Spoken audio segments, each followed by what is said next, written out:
같이 기도하겠습니다.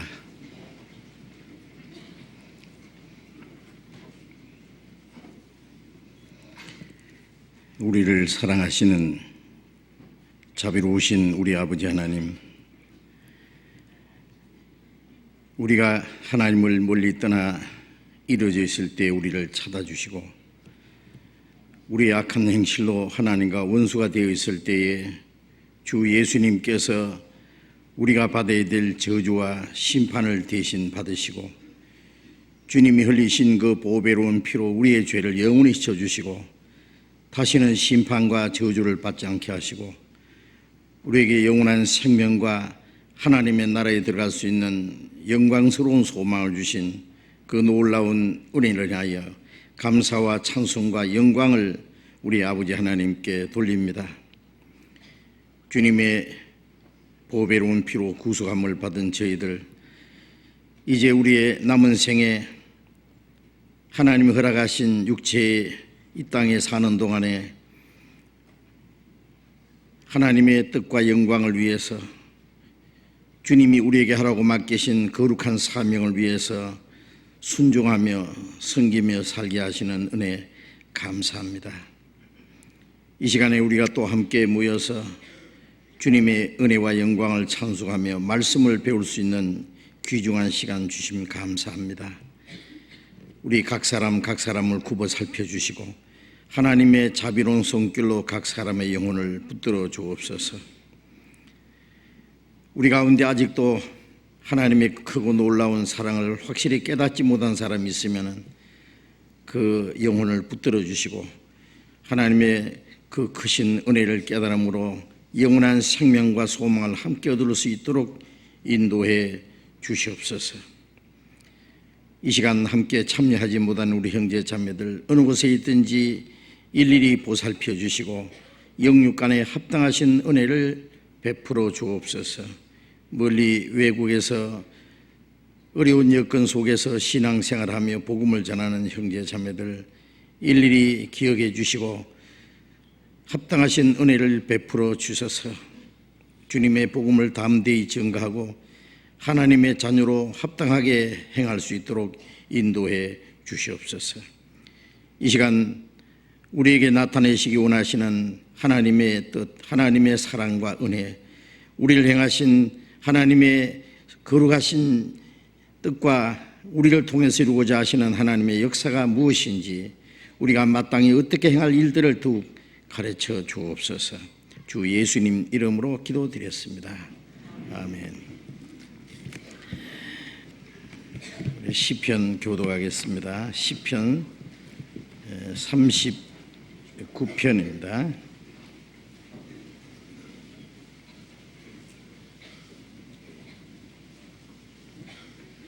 시편 39편 1절부터 끝절까지 교독하겠습니다.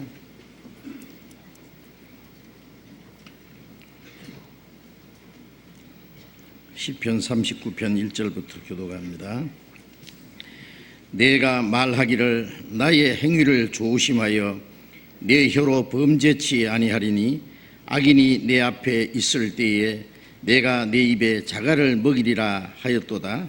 내가 잠잠하여 선한 말도 바라지 아니하니 나의 근심이 더 심하도다. 내 마음이 내 속에서 뜨거워서 묵상할 때에 화가 바라니 나의 혀로 말하기를, 여호와여 나의 종말과 연한의 어떠함을 알게 하사 나로 나의 연약함을 알게 하소서. 주께서 나의 날을 손넓이만큼 되게 하시며 나의 일생이 주의 앞에는 없는 것 같사오니, 사람마다 그 든든히 선 때도 진실로 흐사뿐이니이다. 진실로 각 사람은 그림자같이 다니고 헛된 일에 분여하며 재물을 쌓으나 누가 채할는지 알지 못하나이다. 주여 내가 무엇을 바라리요? 나의 소망은 주께 있나이다. 나를 모든 죄과에서 건지시며 우매한 자에게 욕을 보지 않게 하소서. 내가 잠잠하고 입을 열지 아니하오면 주께서 이를 행하신 영원이이다. 주의 징책을 나에게서 옮기소서.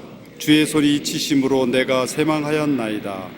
주께서 죄악을 견책하사 사람을 징계하실 때에 그 영화를 좀먹음같이 소멸하게 하시니 참으로 각 사람은 허사뿐이니이다. 여호와여, 나의 기도를 들으시며 나의 부르짖음에 귀를 기울이소서. 내가 눈물을 흘릴 때에 잠잠하지 마옵소서. 대저 나는 주께 객이 되고 거류자가 됨이 나의 모든 열조 같으니이다. 같이 읽겠습니다. 주는 나를 용서하사 내가 떠나 없어지기 전에 나의 건강을 회복시키소서.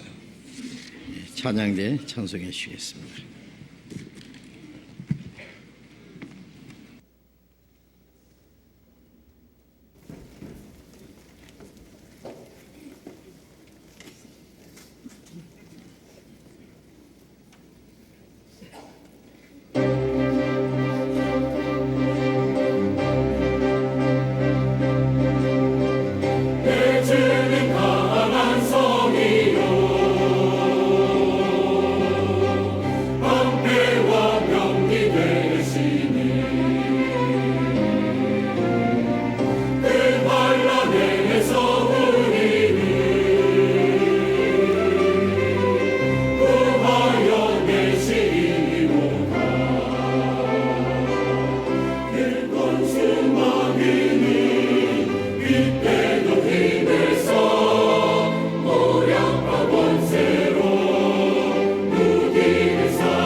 성경 찾겠습니다.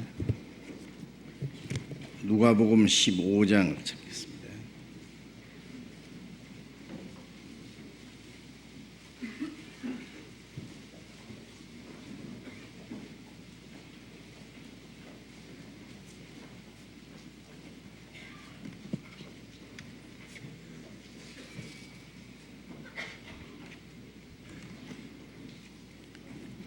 누가복음 15장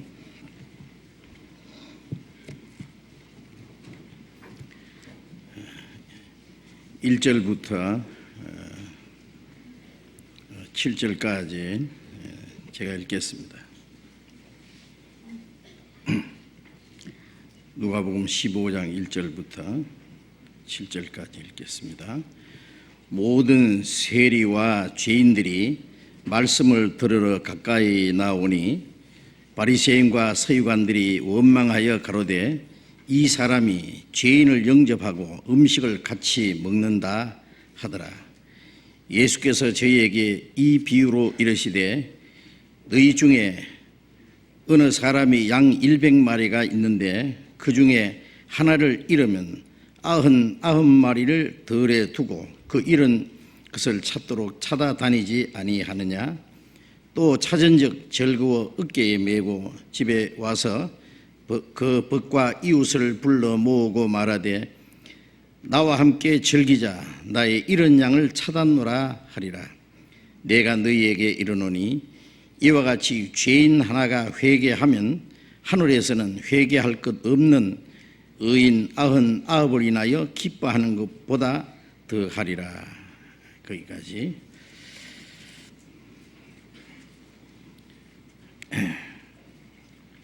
지난 주간에 제1차 학예 수양회를 하나님의 은혜 가운데 잘 마쳤습니다. 궁금하실까 봐 잠깐 보고를 드리겠습니다. 참석하신 등록하신 분이 1089명이었고요. 그 중에 광주에서 초등부 4학년부터 6학년까지 광주에서 모인 식구가 957명, 수양관에서 모이신 분들이 9,132명, 이렇게 해서 1089명이 이번에 참석했습니다. 또 침례받은 분들은 1,008명이 이번에 침례를 받으셨습니다. 아마 그 중에 많은 분들이 새로이 하나님의 은혜를 깨닫고 구원을 받으시리라고 생각을 합니다. 우리 학예 수양이 제일 중요한 목적이 많은 영혼이 구원받게 하는 것이 목적이기 때문에 많은 분들이 새로운 분들을 모시고 왔고, 또 그분들이 구원을 받기 위해서 먼저 구원받은 형제들이 한 마음이 되어서 각자 맡겨진 일에 열심히 잘 수고해 주시고 봉사해 주심으로 조금도 어려움이 없이 아주 잘 진행이 됐습니다. 그리고 엄청 더울 줄 알았는데요, 수양관은 아마 여기보다도 몇 도 차이 날 거예요. 아마 적어도 한 3도 이상 차이가 날 것 같습니다. 그리고 훨씬 그러니까 시원했고 별 더운 것을 크게 더운 걸 느끼지 못했어요. 그래서 2차 학예 수양회 때도 아마 2차 학예 수양회는 더 많은 분이 모이시라고 생각하는데 하나님의 은혜 가운데 많은 사람이 구원받는 그런 귀중한 기회가 되려고 생각을 합니다. 그리고 형제 자매님들이 각자 맡겨진 일에 열심히 봉사하고 충성해 주셨는데 이번 수양회가 다 마칠 때까지 우리 해야 될 일이 너무 많습니다. 예수님은 우리를 구원하기 위해서 십자가에 죽기까지 자기의 목숨을 버려주셨고, 또 이 복음이 전해지기까지 얼마나 많은 사람이 희생했는지 모릅니다. 거기에 비하면 우리가 이 전도하기 위해서 수고하고 희생하는 그것은 아주 작은 것이라 그렇게 여겨집니다. 어쨌든 우리가 할 수 있는 최선을 다해서 복음 전하는 일에 함께 참여를 해야 된다고 생각합니다. 그래서 남은 그 수양의 기간 동안에 더 큰 하나님의 역사가 이루어질 수 있도록 계속해서 기도해 주시고 또 협력해 주시기 바랍니다. 그리고 제2차 학예 수양회는 서울중앙교회를 중심한 수양회니까 우리 서울교회 형제 자매님들이 앞장서서 더 많이 수고를 하셔야 되리라고 생각을 합니다. 우리 수양의 기간 동안에 제가 전도에 대한 말씀을 좀 계속 드려야 되겠다고 그렇게 생각이 났습니다. 그래서 오늘도 전도에 대한 말씀을 좀 드리려고 합니다. 이 누가복음 15장은 처음부터 끝까지 죄인을 구원하시는 하나님의 역사에 대해서 아주 여러 가지로 자세히 설명해 주셨습니다. 그래서 죄인을 구원하시는 그 하나님의 역사인데 이 누가복음 15장에 보면은 죄인 하나가 회개하고 하나님께 돌아오면은 하나님께서는 회개할 것 없는 의인 99을 인하여 기뻐하는 것보다 더 기뻐하신다 말씀하셨습니다. 하나님이 제일 기뻐하시는 일이 잃어진 영혼들이 하나님께 돌아올 때 기뻐하시는 일입니다. 그런데 죄인을 구원하시는 그 하나님의 역사가 이루어지기 위해서 여기 누가복음 15장에 보면은 각각 다른 모습으로서 그 내용을 설명하고 있습니다. 첫 부분은 잃은 양을 찾으시는 목자입니다. 두 번째는 잃은 드라크마를 찾는 여인의 그 모습이 나옵니다. 그리고 세 번째는 잃어진 아들, 아버지를 떠나서 방탕해서 죽게 되었던 아들이 아버지께 돌아왔을 때 아버지가 그 아들을 영접해 주시는 그 모습이 나와 있는데, 똑같이 죄인을 구원하시는, 죄인이 구원받을 때 하나님이 기뻐하신다는 말씀을 여기에 설명하고 있는데, 그런데 왜 같은 내용을 세 가지로 이렇게 말씀하셨을까? 제가 이 성경을 좀 깊이 생각을 하다가 성부, 성자, 성신 삼위 하나님이 그 죄인을 구원하시는 그 역사에 대해서 이 말씀에 나타나 있습니다. 그래서 그 삼위 하나님, 성부 하나님, 성자 하나님, 성령 하나님, 삼위 하나님께서 죄인을 구원하시는 그 모습을 우리가 조금 이 말씀을 통해서 생각을 해보려고 합니다. 성경에 보면은 하나님은 한 분이신데 삼위로 나타나 있어요. 우리가 창세기 1장 26절에 보면은 하나님이 모든 만물을 다 창조하시고 마지막에 사람을 만드실 때에 우리가 우리의 형상대로 사람을 만들고 그런 말씀하셨어요. 여기 하나님 자신을, 그때는 하나님밖에 안 계셨는데 하나님이 사람을 만드실 때 우리 형상대로, 우리가 우리 형상대로 사람을 창조하고, 그런 말씀인데 우리라는 건 복수잖아요. 여기서 벌써 성부, 성자, 성신 삼위 하나님이 나타나실 것을 미리 보여주신 말씀이라고 생각합니다. 이 성경은 우리를 위해서 기록되었기 때문에 하나님이 삼위로 나타나실 것을 미리 말씀해 주셨습니다. 삼위일체라는 이 교리는 우리에게 아주 중요한 내용입니다. 하나님은 한 분이신데 삼위고, 삼위지만은 한 분이시다. 성부, 성자, 성신, 삼위일체라는 말은 한 분이시다. 1 더하기 1 더하기 1 이런 몇이에요? 1 더하기 1 더하기 1은 몇이에요? 3. 그런데 1 더하기 1 더하기 1은 하나입니다. 그것도 진리예요. 하나 보태기 하나는 둘이다. 하나 더 있어요. 하나 보태기 하나 뭉쳐놓으면 또 하나잖아요. 자, 삼위일체, 성부, 성자, 성신 삼위일체는요, 우리 사물에 관한 지식을 가지고는 얼른 이해하기가 어렵습니다. 그러나 그것은 확실한 진리입니다.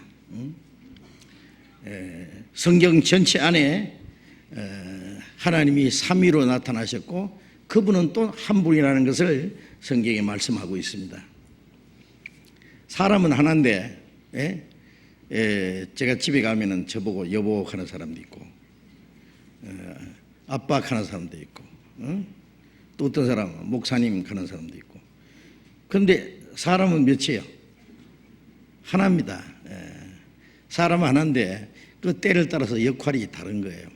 그런데 이게 완전한 비유는 안 됩니다. 물론 어떤 사람은 원자력 뭐 이렇게도 말하고, 시간과 공간과 물질 뭐 이렇게도 비유하고, 전기는 하나지만은 빛이 나타나기도 하고, 열로 나타나기도 하고, 어떤 기계에다가 연결시키면 동력으로도 나타나고, 각각 다른 모습으로 나타나는데 전기는 하나다. 뭐 이렇게도 비유로 말씀할 수 있습니다. 그러나 하나님의 신령한 일을 이 사물에 대한 지식을 가지고 어떻게 이해를 할 수 있겠습니까? 우리가 이 삼위일체에 대한 그 비밀은 이 세상에 사는 동안에 완전히 이해하기는 좀 어렵다고 생각합니다. 이해되지 않는다고 자기가 그건 틀렸다 그렇게 말하면 안 됩니다. 우리가 아는 지식이라는 게 얼마나 불완전한데요. 그래서 우리가 하나님 앞에 가면은 그 모든 그 비밀이 완전히 풀려지라고 생각합니다. 이사야 9장 6절에 보면은 그리스도가 탄생하실 것을 예언하시면서 한 아기가 우리에게 낳고 한 아들을 우리에게 주셨는데 그 어깨에 정사를 메었고 그 이름은 규묘자라, 전능하신 하나님이라, 영존하신 아버지라, 평강의 왕이라, 그런 말씀이 있어요. 한 아기를 주셨는데 그 아기가 전능하신 하나님이다. 아들을 주셨는데 그분이 영존하신 아버지다. 그런 말이 어디 있어요? 아기가 어떻게 전능하신 하나님입니까? 아기가 전능하신 하나님이에요. 만물을 창조하신 하나님. 아들을 주셨는데 그 아들이 영원히 계시는 아버지다. 우리 문법으로는 그건 전혀 이해가 안 되는 겁니다. 평강의 왕이라 할 것입니다. 그 예수 그리스도가 누구냐? 예수님이 바로 전능하신 하나님입니다. 영원히 계신 아버지입니다. 평강의 왕입니다. 요한복음 10장 30절에 보면은 예수님 말씀에 나와 아버지는 하나라 그랬어요. 나와 아버지는 하나다. 빌립이 예수님께 이렇게 구했습니다. 주님, 우리에게 아버지 하나님을 좀 보여주시면 좋겠습니다. 아버지를 좀 보여주시오. 예수님 말씀에 요한복음 14장 9절에 나를 본 자는 아버지를 보았거늘 어찌하여 아버지를 보이라 하느냐. 예수님을 본 사람은 하나님 아버지를 본 거다. 그런데 어찌 또 하나님 아버지를 보여달라고 하느냐. 예수님 자신이 하나님이시라는 말씀입니다. 미가서 5장 2절에 보면은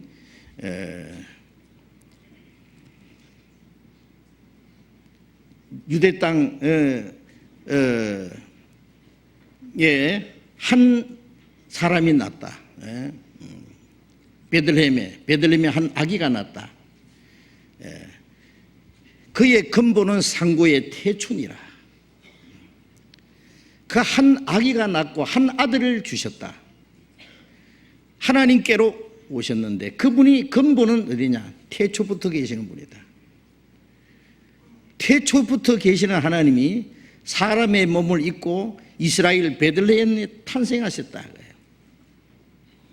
빌립보서 2장에 보면은 그는 근본 하나님의 본체이시나 사람의 모양으로 나타나셨다. 십자가에 죽기까지 복종하셨다. 참 이상한 말씀이죠.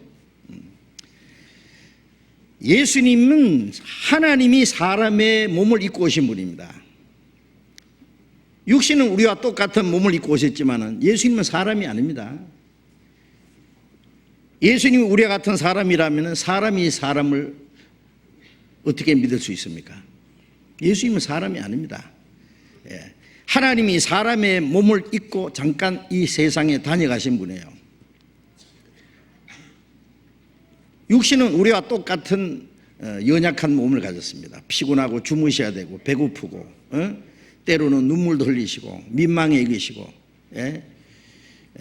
그리고 채찍에 맞으면 우리와 똑같은 고통을 느끼고 십자가에 못 박혔을 때 얼마나 많은 고통이 있는지 모릅니다. 예수님이 십자가를 앞에 두시고 내가 심히 고민하여 죽게 되었다고 말씀했습니다.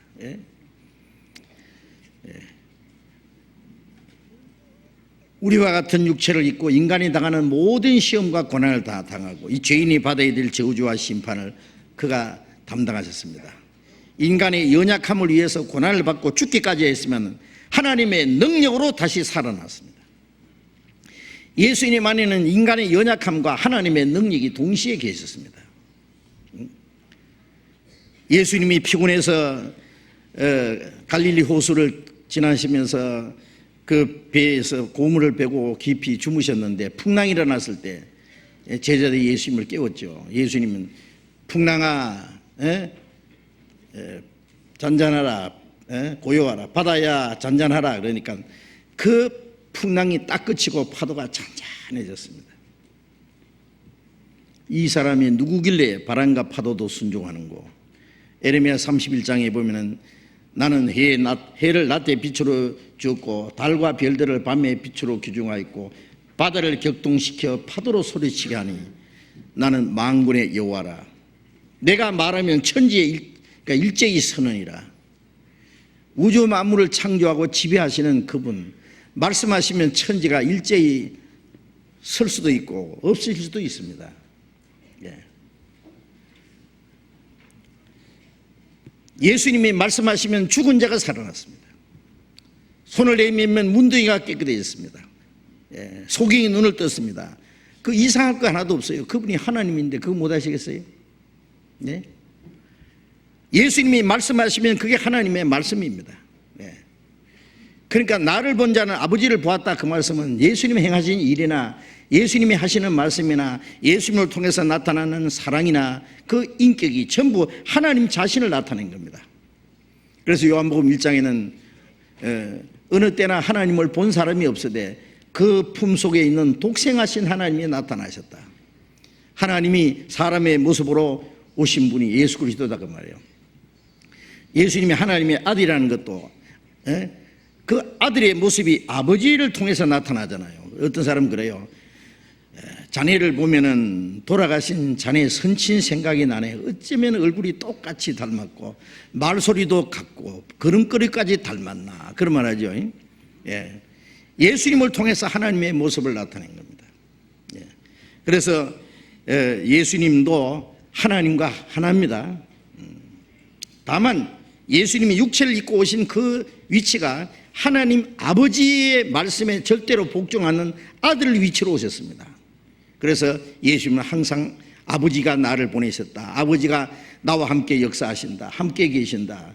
내가 말하는 것과 행하는 건 다 아버지가 시키는 대로 주신 대로 하신 거다.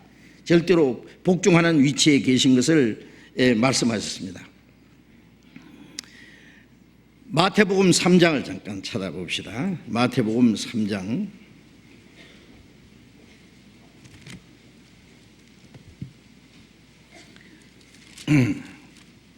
마태복음 3장 16절 읽겠습니다.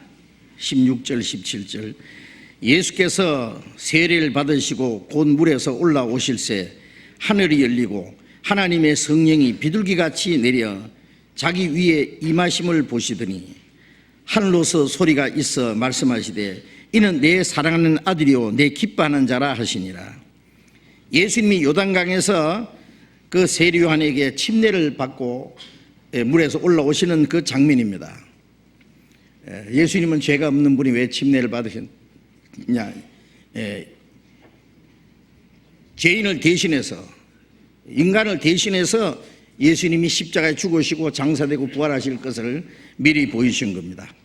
예수님이 침례를 받고 물에서 올라오실 때 하늘이 열리고, 하늘이 열렸다는 것은 이제 죄가 하나님과 우리 사이에 빽빽한 구름처럼 막혀 있었는데 예수님이 십자가에 죽으심으로 그 죄가 사라지고 하나님과 원수되었던 것이 없어지는 하늘문이 열렸다는 것은 하나님과 인간 사이에 이 교통이 이루어진 걸 말합니다. 예수님이 물에 들어가신 것은 죽음과 장사, 물에서 올라오신 건 부활을 가르칩니다. 그 예수님의 죽음과 부활을 통해서 하늘문이 열리고 성령이 비둘기같이 예수님 머리에 임하셨다. 그리고 하늘에서 음성이 들기를 이는 내 사랑하는 아들이요 내 기뻐하는 자라. 여기에 성부, 성자, 성신 삼위 하나님이 동시에 나타나는 모습입니다. 성자 예수님은 침례를 받고 물에서 올라오셨고, 성령 하나님은 비둘기같이 그에게 임하셨고, 성부 하나님은 이는 내 사랑하는 아들이요 기뻐하는 자라고 증거해 주셨고, 이 삼위 하나님이 동시에 나타나신 그 모습입니다.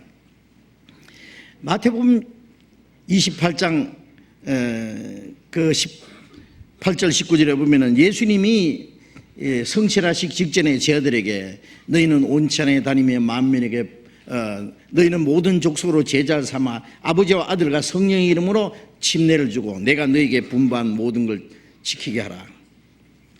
아버지와 아들과 성령의 이름으로 침례를 주고, 구원받고 나면 우리가 침례를 받잖아요. 아버지와 아들과 성령 동등합니다.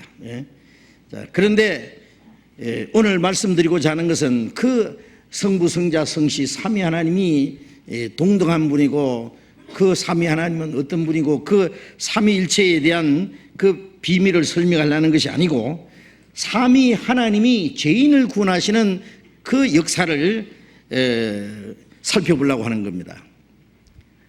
성부 하나님은 구약시대에 아버지로 나타났습니다. 이스라엘 역사 속에 하나님이 나타나셔서 장차 그리스도가 오실 것에 대한 약속을 하셨습니다. 그래서 그 성부 하나님이 이스라엘 백성들 역사 속에 그리스도를 보내주실 것을 약속하신 내용이 가장 중요한 내용입니다. 이제 성자 예수님은 인간의 몸을 입고 오셔서 구약 성경에 아버지 하나님이 약속하신 것을 이루러 오신 겁니다. 그가 십자가에 죽으시고 부활하심으로 구원의 역사를 이루러 오신 겁니다. 그래서 예수님 말씀에 나는 스스로 온 것이 아니라 아버지께서 나를 보내셨다. 아버지께서 나를 보내셨다는 건 구약 성경에 성부 하나님이 약속하신 대로 오셨다, 그 뜻입니다. 그리고 예수님이 십자가에 죽으시고 인간의 온 세상 죄를 담당하시고 그리고 사망의 권세를 깨치고 부활하심으로 구원하시리라는 약속을 완성하신 후 그가 성천하신 후에 이제 성령님이 강림하셨습니다.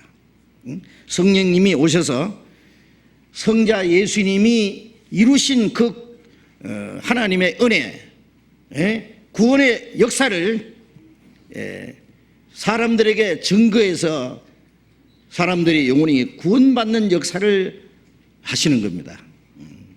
그것이 이제 예수님이 가신 후에 성령이 하시는 일입니다. 그리고 그 성령의 능력으로 말미암아 예루살렘부터 땅끝까지 복음이 전파되는 과정에서 이제 하나님 아버지는 돌아오는 죄인들을 그 영접해 주시는 아버지로 나타나 있습니다. 그래서 누가복음 15장에 이른 양을 찾으시는 목자, 그거는 그리스도께서 한 선한 목자로서 죄인을 구원하기 위해서 십자가에 죽기까지 하실 것을 가르치고, 두 번째 비유는 여자가 드라크마 하나를 잃어버렸는데 등불을 켜고 온 집을 썰면서 그 잃어버린 드라크마를 찾아서 기뻐하는 그 모습이 나오는데, 그것은 성령께서 이 교회를 통해서 죄인을 찾으시는 그 역사를 가리킵니다. 그것이 성령이 죄인을 찾으시는 그 성령의 역사입니다. 그리고 그 역사가 있기 때문에 이 아버지를 떠난 탕자가 회개하고자 아버지께 돌아오는 역사가 있습니다. 그 아버지가 돌아오는 그 탕자를 영접해 주는 그 모습이 자세히 이제 설명되어 있는데, 그것은 성부 하나님이 죄인을 구원해 주시는, 영접해 주시는 그 모습으로 나와 있습니다. 누가복음 15장 다시 찾겠습니다. 누가복음 15장 요한복음 15장 1절 읽겠습니다. 모든 세리와 죄인들이 말씀을 들으러 가까이 나오니 바리새인과 서기관들이 원망하여 가로되 이 사람이 죄인을 영접하고 음식을 같이 먹는다 하더라.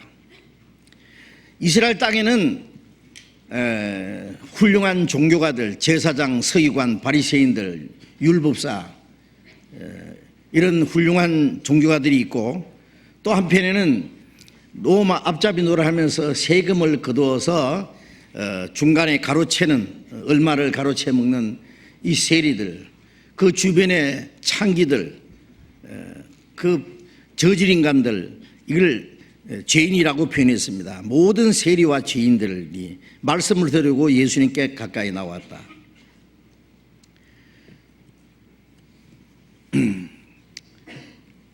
그런데 예수님은 이 훌륭한 종교가들을 찾아가지 않았습니다. 죄 많은 세리와 창기들, 죄인들을 영접해 주시고 죄인들을 가까이 하시고 그 죄 많은 사람들에게 말씀을 전가하고 음식을 같이 잡수시기를 좋아하셨어요. 그 당시 세리와 이 죄인들은, 유대 종교가들은 상대를 안 합니다. 그들은 가까이 가지도 않고 말도 하지 않습니다. 그리고 유대 종교가들이 행하는 그 종교의식에 그 이 세리와 죄인들은 참석도 못하게 하는 겁니다. 부정한 자들이기 때문에. 그런데 예수님은 이 죄인들을 영접하시고 죄인들과 같이 음식을 잡숫고 죄인들과 친밀히 말씀을 하시니까 이제 죄인들이 예수님께 몰려온 겁니다. 예수님의 말씀을 들으면 너무나 은혜롭고 그들에게 위로가 되고 기쁨이 되고 소망이 되고 그 영혼이 구원받을 수 있는 말씀들이 전해지기 때문에 그 말씀을 들으고 예수님에 몰려온 겁니다. 여기에 모든 세리와 죄인들이 말씀 들으고 왔다 그러니까 이때는 본격적으로 많은 죄인들이, 많은 세리들이 이제 몰려온 겁니다. 예수님은 그들을 영접하시고 그들과 같이 음식도 잡수시고 가까이 하셨습니다. 그런데 이 바리새인과 서기관들은 예수님이 하시는 일을 감시하고 비방하기 위해서 또 찾아온 겁니다. 그래서 바리새인과 서기관들이 예수님께 원망하면서 하는 말이, 이 사람이, 이 예수라는 사람이 죄인을 영접하고 음식을 같이 먹는다. 그게 비방했습니다. 마태복음 9장에 보면은 예수님이 예수님의 12제자 중에 마태 있잖아요. 마태복음을 기록한 사람입니다. 그 사람 원래 세간에 앉아서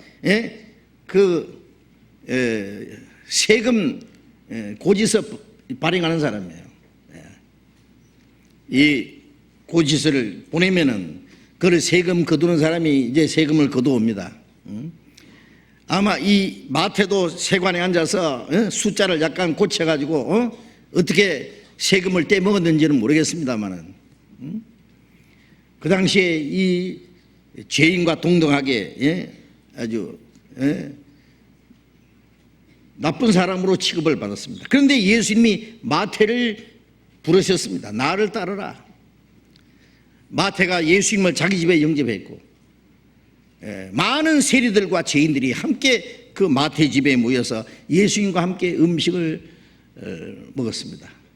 그때도 이 바리새인과 서기관들이 하는 말이 예수님 제자들에게 너희 선생은 어찌하여 세리와 죄인들과 잡수시느냐? 예수님 말씀에 건강한 자에게는 의사가 쓸데없고 병든 자에게 쓸데있느니라. 내가 의인을 부르러 온 것이 아니라 죄인을 부르러 왔노라. 예수님은 영혼의 병을 고치러 오신 의사입니다.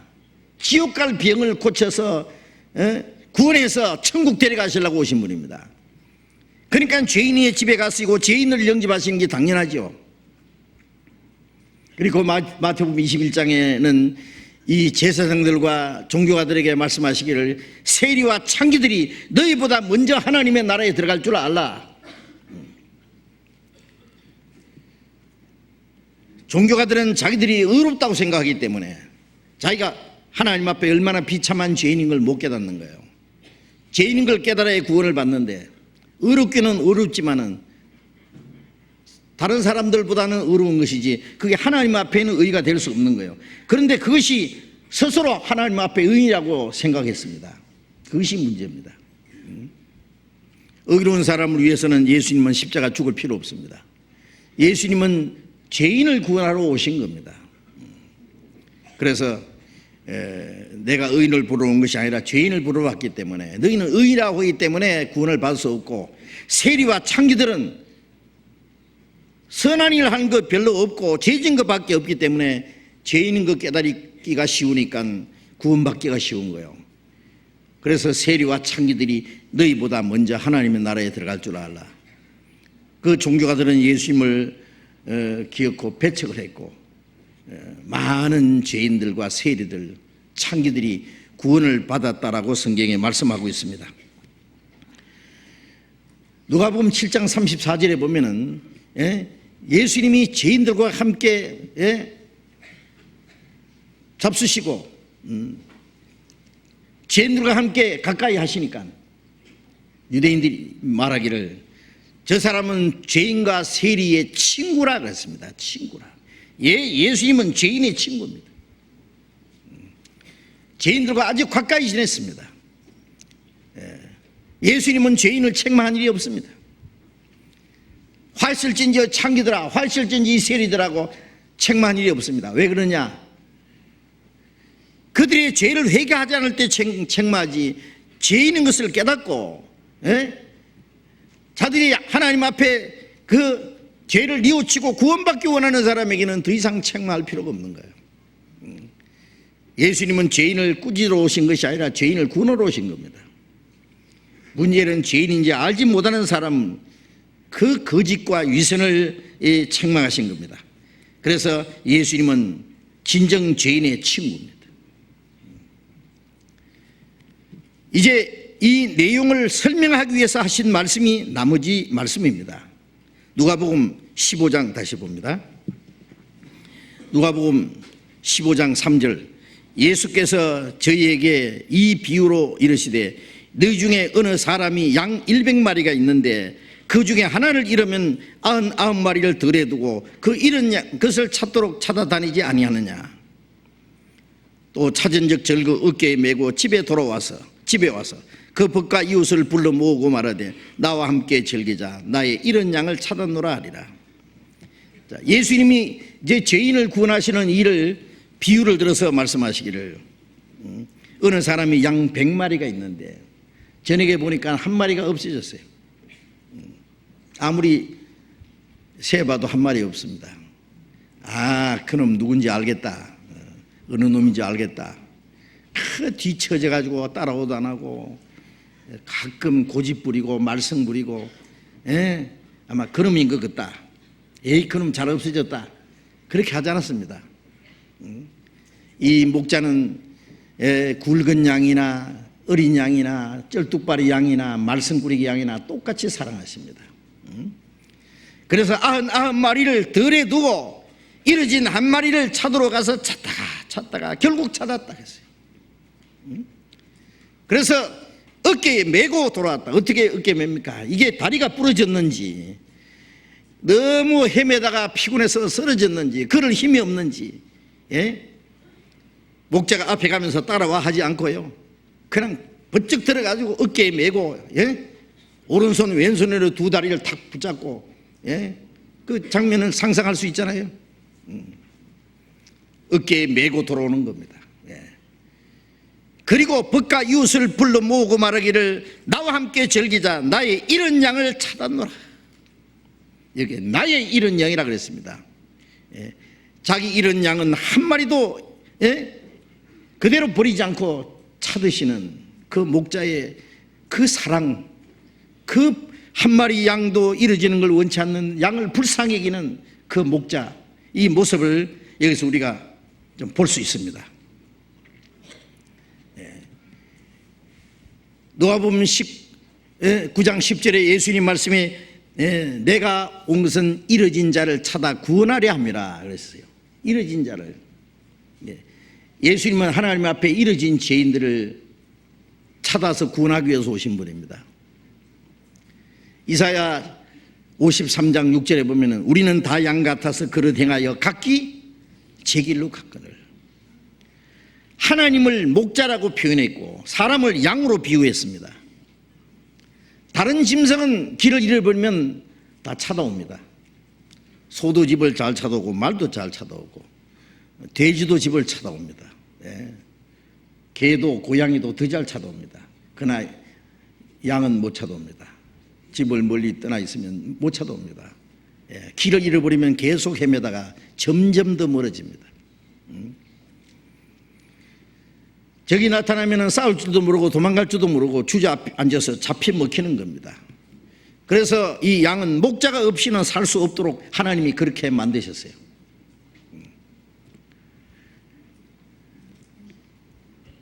제가 이 몽골에 가서 보니까요, 말도 많고 소도 많고 염소도 많고 양도 엄청 많습니다.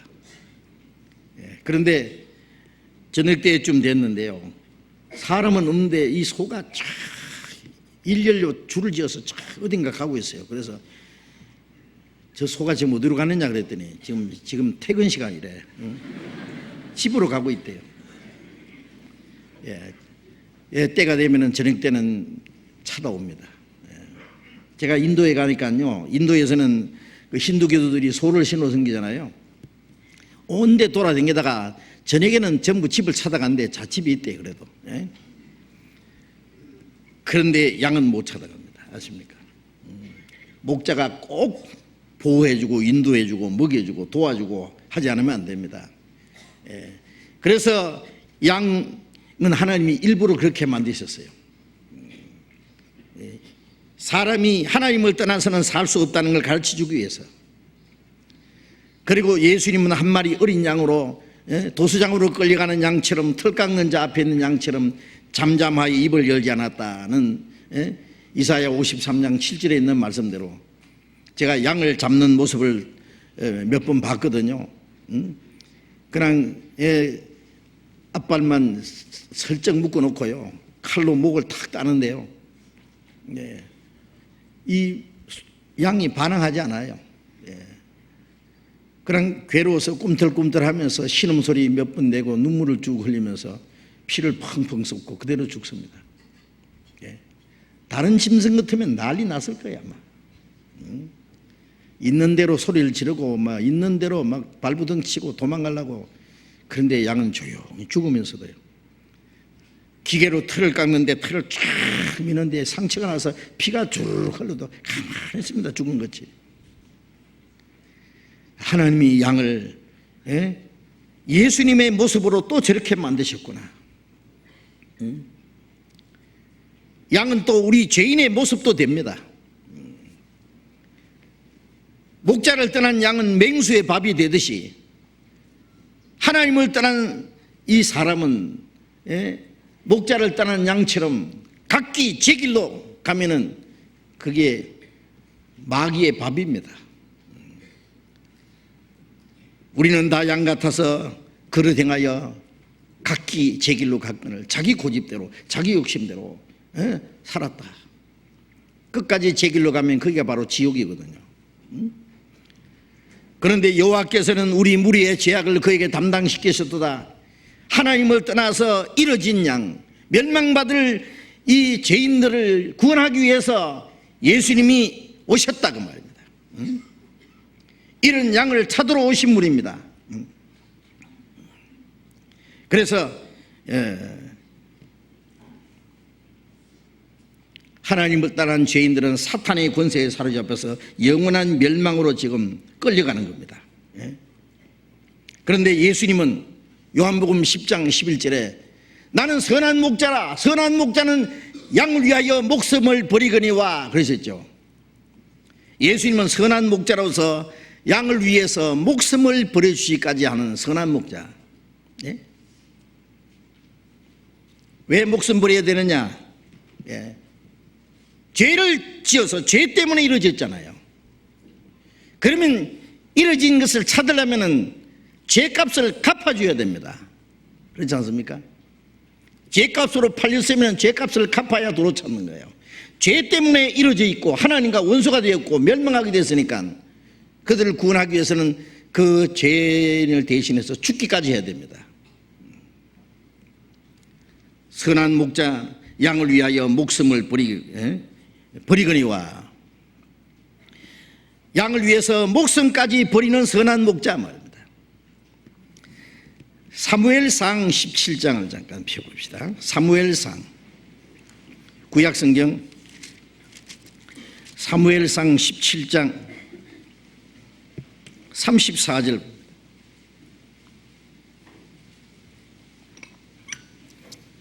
사무엘상 17장 34절 35절을 제가 읽겠습니다.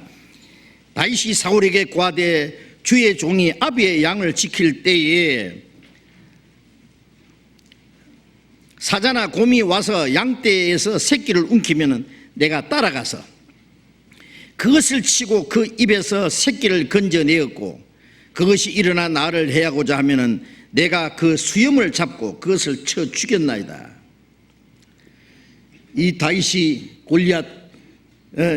블레셋 대장 골리앗과 싸우러 나가기 전에 사울 왕에게 하는 말입니다. 네가 어린 아이인데 어떻게 골리앗을 싸워 이기겠느냐?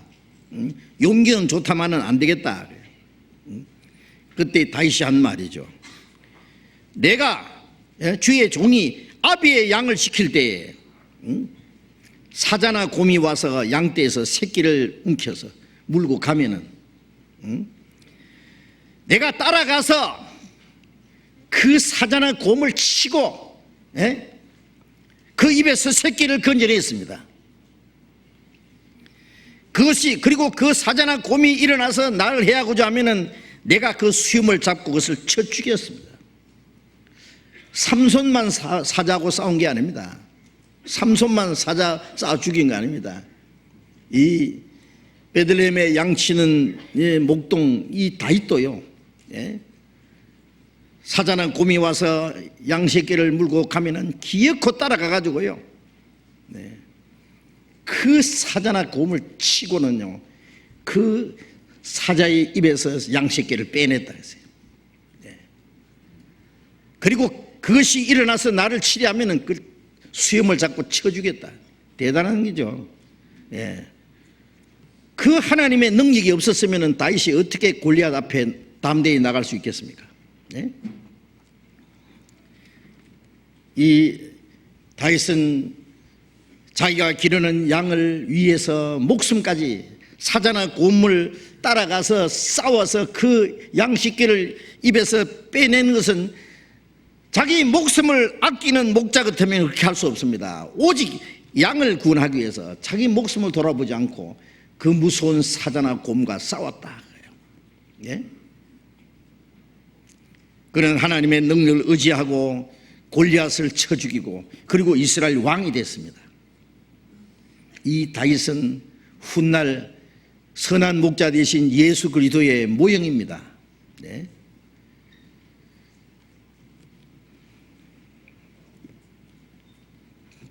다윗의 고향이 베들레헴, 예수님의 고향도 베들레헴이잖아요.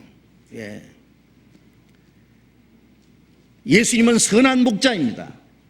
양을 위해서 목숨을 버리는 선한 목자, 그리고 사탄의 권세를 정복하고 사탄을 이기신 주님, 우리의 구원의 주님이신 동시에 그는 만왕의 왕으로 오실 주님입니다. 그러니까 다윗은 선한 목자인 동시에 가장 위대한 왕이었잖아요. 이스라엘 왕으로서. 예수님은 선한 목자이시며 그는 왕이십니다. 만왕의 왕으로 오실 주님입니다. 시편 23편에 다윗이 지은 중에 가장 유명한 시잖아요. 여호와는 나의 목자시니 내게 부족함이 없으리로다. 하나님은 나의 목자이시다. 자기가 양을 키우면서 한 마리도 잃어지지 않도록 목숨을 바쳐서 양을 지키는 것처럼 하나님은 나를 지키신다. 그렇게 그는 노래를 했습니다. 그래서 예수님은 선한 목자, 우리를 위해서 자기 목숨까지 버리심으로 우리를 구원하시는 선한 목자다 그 말이에요. 그리고 이사야 53장 5절에는 그가 찔림은 우리 허물이라며 그가 상함은 우리 죄악이랍니다. 그가 징계를 받으면 우리가 평안을 누리고 그가 채찍에 맞으면 우리가 나음을 입었도다. 우리를 구원하기 위해서 그가 대신 채찍에 맞고 그가 징계를 받고 그가 찔리고 그가 심판을 받음으로 우리를 심판받지 않게 해주셨다. 구원해 주셨다 그 말이에요. 우리를 구원하기 위해서 자기 목숨까지 버리신 선한 목자. 요한일서 4장 9절에 보면 하나님이 자기 독생자를 내주시면 저로 말미암아 우리를 살리게 하십니다. 사랑한 적이 있으니 우리가 하나님을 사랑한 것이 아니라 하나님이 우리를 위해서 자기 아들을 화목제물로 보내셨습니다. 하나님이 자기 독생자를 죽는 데까지 내어주신 것은 우리를 살리기 위해서, 우리를 살리기 위해서 그가 대신 죽으셔야 됐다고 말해요. 로마서 5장 8절에 우리가 아직 죄인 되었을 때, 우리가 하나님과 원수가 되었을 때 그리스도께서 죄인을 대신해 죽으심으로 하나님이 우리에 대한 자기 사랑을 확증하셨느니라. 우리가 하나님과 원수됐고 하나님과 멀리 떠나고 하나님 앞에서 멸망받을 운명했을 때 그리스도께서 우리를 대신해 죽으심으로 하나님이 우리를 향한 자기의 사랑을 확증해 나타냈다. 하나님의 사랑을 나타냈습니다. 우리를 구원하고자 하는 하나님의 사랑 말입니다. 이르진 죄인을 구원하기 위해서 그가 죽기까지 하셨습니다. 이 한 마리 이르진 양, 여기에 한 마리라고 그랬습니다. 한 마리 잃어버리면은 90마리를 덜 해두고 이뤄지지 않는 99마리만 붙잡고 있는 것이 아니라 이뤄진 한 마리를 찾도록 한다 그 말이에요. 한 마리가 누구겠어요? 각자, 저와 여러분들 각자 우리는 하나입니다. 내 생명은 하나입니다. 그 하나는 나 자신을 말합니다. 각자 나를 말합니다. 우리 하나님이 주님이 우리 각 사람을 얼마나 사랑한지 아십니까? 마태복음 16장 26절에 너희 생명은 무엇을 주고 제 목숨을 바꾸겠느냐? 온 천을 얻고도 자기 목숨을 잃으면 무엇이 유익하겠느냐? 온 천하를 주고도 바꿀 수 없는 목숨, 온 천을 얻어도 목숨을 잃으면 무엇이 유익하냐고 하는 그 목숨은 몇십 년짜리 육신의 목숨을 말하는 게 아니에요. 그 육체의 목숨은 짐승도 있습니다. 짐승 몇백 년 사는 짐승도 있습니다. 그 목숨이 귀중하다는 걸 말하는 게 아니라 하나님의 형상대로 지음받은 영혼, 영혼이 멸망하느냐 영생을 얻느냐 하는 그 문제 앞에서 그 영혼이 멸망한다면은 그 영혼을 온 천을 얻어도 그 영생하는 영혼이 이루어지면은 그게 무엇이 유익하겠느냐? 하나님 우리 한 사람 한 사람의 영혼을 천하보다 귀중히 여기는 겁니다. 그래서 자기 독생자를 죽는 데까지 내어주시기까지 우리를 구원하셨습니다. 갈라디아 2장 20절에 나를 사랑하사 나를 위하여 자기 몸을 버리신 하나님의 아들이라고 그렇게 표현했잖아요. 나를 사랑하사 나를 위하여 자기 몸을 버리신 하나님의 아들. 이 세상에 아무도 없고 내 혼자 있어도 주님이 나를 구원하러 오셨을 거예요. 여러분 혼자 계셔도 주님이 구원하러 오셨을 거예요. 그렇게 말씀하셨잖아요.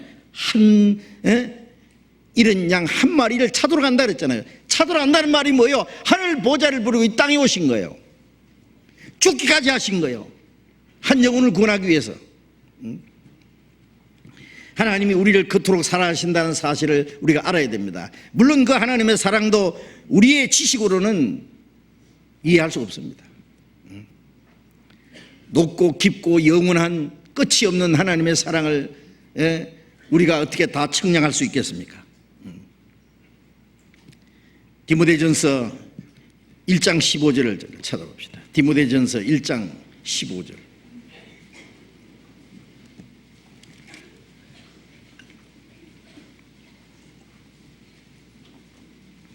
디모데전서 1장 15절 같이 읽읍시다. mit보다 모든 사람이 받을 만한 이 말이여 그리스도 예수께서 죄인을 구원하시려고 세상에 임하셨다 하였도다. 죄인 중에 내가 괴순이라. 그리스도 예수께서 죄인을 구원하러 세상에 임하셨다. 죄인을 구원하기 위해서 바울사도는 나는 죄인 중에 괴수라, 죄인 중에 최고 두목이다 그 말이에요. 죄인 중에 괴수가 구원받았는데 왜 누가 구원 못 받겠느냐? 왜 바울이 자기 죄인 중에 괴수라 했냐면은 하나님의 복음을 전하는 스데반을 돌로 쳐 죽일 때 앞장선 사람입니다. 아주 예수를 이단으로 규정하고 예수 믿는 사람들을 아주 잔멸하기로 히틀러가 유대인들을 다 죽이려고 작정한 것처럼 이 바울은 원래 바울이 되기 전에 사울이죠. 이스라엘의 초대 왕 이름을 따가지고 사울. 사울은 아주 예수 믿는 사람들 아주 씨를 없애보려고 작정한 사람입니다. 잔멸하려고 했다. 그러다가 하나님이 강제로 그를 거꾸로 들이고 그를 구원해서 이방의 사도로 삼으셨잖아요. 그래서 바울 사도는 나는 폭행자요 핍박자요 회방자였다.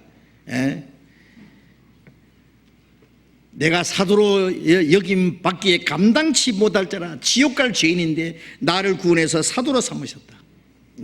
나는 죄인 중에 괴수였다. 평생 그것을 잊지 않았습니다. 근데 누가 구원 못 받겠느냐 그 말이에요. 죄인 중에 두목도 구원 받았는데. 그럼 죄인을 구원하러 오셨다는 말씀은 나를 구원하러 오셨다 그 말이에요. 나를 구원하러 오셨다 그 말씀은 요한일서 3장 5절에 그가 우리 죄를 없이 하러 나타나신 바 되었으니 그에게는 죄가 없나이다. 우리 죄를 없이 하려고 세상에 나타났다. 죄인을 구원하러 오셨다는 말씀을 좀 쉽게 구체적으로 말하면 죄를 없애주러 오신 거예요. 죄 때문에 이루어졌으니까 죄값을 갚아야만 되잖아요. 그래서 죄 있는 모양으로 오셨고 그는 의인으로서 죄인의 죄를 그 몸에 짊어졌고 죄인처럼 채찍에 맞고 죄인처럼 부끄러움을 당하고 가장 비참한 죄인처럼 십자가에 못 박혀 죽었습니다. 그 디모데전서 2장 6절에 그가 우리를 위한 속전으로 주셨으니 우리를 위한 속전이라는 것은 어떤 사람이 빚을 몽땅 져서 옛날에는 빚을 못 갚으면 자기가 노예로 끌려가요. 그러면 노예로 끌려가면은 가까운 친척이나 친구가 그 사람을 이제 건져내려면은 돈을 주고 사내는 거예요. 그때 돈을 주고 빼내는 것 같다. 속전이라 그래요. 속하는 돈. 예수님은 십자가에 죽으신 것은 우리 위한 속전입니다. 죄와 사망의 권세에 사탄의 권세에 사로잡혀서 영원히 멸망으로 끌려가는 우리를 구원하기 위해서 그가 자기를 속전으로 주셨습니다. 그래서 우리를 대신해서 십자가에 우리가 받아야 될 저주와 심판을 다 받았다. 베드로전서 3장 18절에 그가 의인으로서 불의한 자를 대신했으니 의인으로서 불의한 자를 대신했으니 의인이라야 죄인을 대신해 죽을 자격이 있기 때문에 이는 우리를 하나님 앞으로 인도하려 하십니다. 의인으로서 죄인을 대신해 죽었다. 이거는 우리를 구원해서 하나님 나라 데려가시기 위해서다. 베드로전서 2장 24절 25절에 보면은 그가 채찍에 맞음으로 우리가 나음을 입었다. 주님이 채찍에 맞음으로 우리가 나음을 입었다. 심판을 받지 않게 됐다. 전에는 우리가 양과 같이 길을 잃었더니 이제는 영혼의 목자와 감독 대신에게 돌아왔나이다. 주님이 우리 대신 찔리고 상하고 우리 대신 자기를 속전으로 씌웠고 그가 심판을 받음으로 우리의 죄값을 갚아 주셨기 때문에 이제 우리가 죄에서 풀려나서 전에는 양과 같이 길을 잃었더니 이제는 영혼의 목자와 감독 되시는 게 돌아왔다. 이제는 더 이상 잃어진 양이 아니라 하나님의 품에 돌아온 선한 목자 되신 주님께 돌아온 양이다. 왜 양을 위해서 목숨까지 버리셨느냐? 우리의 선한 목자로 우리를 하나님의 나라에까지 인도하시는 선한 목자가 되기 위해서, 우리를 위해서 죽기까지 하신 목자다 그 말이에요. 마태복음 18장 13절 14절에 보면은 이 지극히 작은 자 중에 하나도 잃어지는 것이 내 아버지의 뜻이 아니니라. 하나님 보실 때 지극히 작은 자, 아무리 죄가 많든 말든 못생겼든 그 속에 하나님의 형상대로 지음받은 영혼이 있기 때문에 그 하나도 하나님 앞에 잃어지는 것이 하나님의 뜻이 아니다. 모든 사람이 구원받는 것이 하나님의 뜻이다 그 말이에요. 우리가 더 많은 사람에게 복음을 전해서 구원받게 하는 것은 그것이 하나님의 뜻이기 때문에 그렇습니다. 그리고 시편 85편 6절에 보면은요, 하나님이 우리를 다 살려서 주의 백성으로 주를 기쁘시게 아니하시겠나이까? 하나님 우리를 다 살려서 하나님이 기쁘시게 해야 되지 않습니까? 많은 사람이 구원받아서 하나님께 영광이 되게 해야 되지 않겠습니까? 우리가 복음을 전하고 우리가 많은 영혼이 구원받기 위해서 기도할 때에 우리도 그렇게 기도해야 될 겁니다. 하나님, 더 많은 영혼이 구원받게 하셔서 그것이 하나님께 영광이 되게 해 주십시오. 많은 영혼이 구원을 받아야 하나님이 기쁨이 되고 영광이 되기 때문에 그렇습니다. 그래서 예수님은 잃어진 양을 찾으러 오셨고, 잃어진 양을 영원한 멸망에서 구원하기 위해서 목숨까지 버리신 선한 목자입니다. 그것이 성자 예수님께서 죄인을 찾으시는 모습이었습니다. 누가복음 15장 다시 돌아가 보겠습니다. 누가복음 15장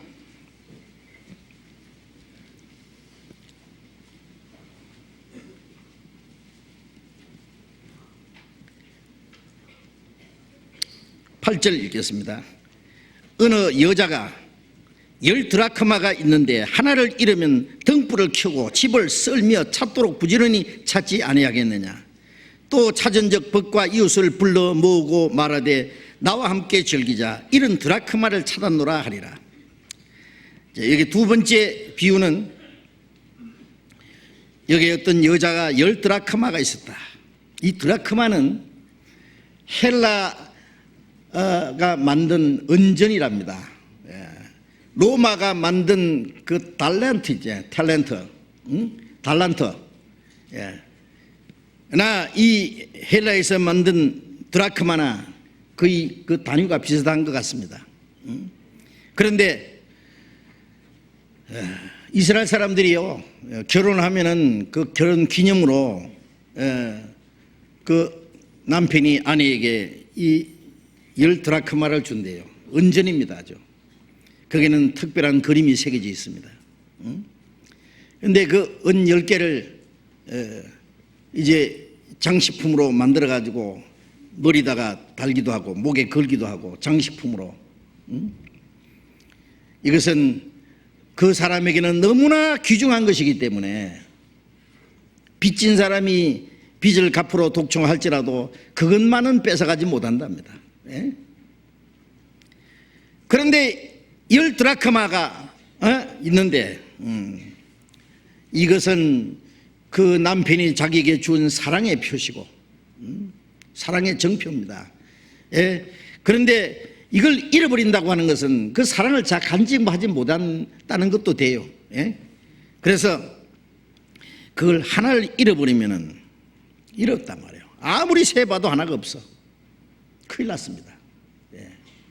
어떤 사람 말하기를 약혼할 때 10드라크마를 주고 결혼할 때까지 잘 간직해야 된다는 말도 있습니다. 어쨌든 이거는 귀중한 것입니다. 이거는 돈 이상의 어떤 의미가 있고 가치가 있는 거예요. 그런데 하나를 잃어버렸다. 큰일 났습니다. 불을 켜고 집을 썰며 계속 찾도록 부지런히 찾지 않겠느냐. 예? 조금 찾다가 없으면 에이 할 수 없다고 하는 게 아니라 기어코 찾는다. 어딘가 있을 것이기 때문에. 이스라엘 사람들의 집은요 나지막하고 창문이 거의 별로 없어요. 있어도 아주 조그맣습니다. 그래서 대낮에도 캄캄합니다. 집안은. 예?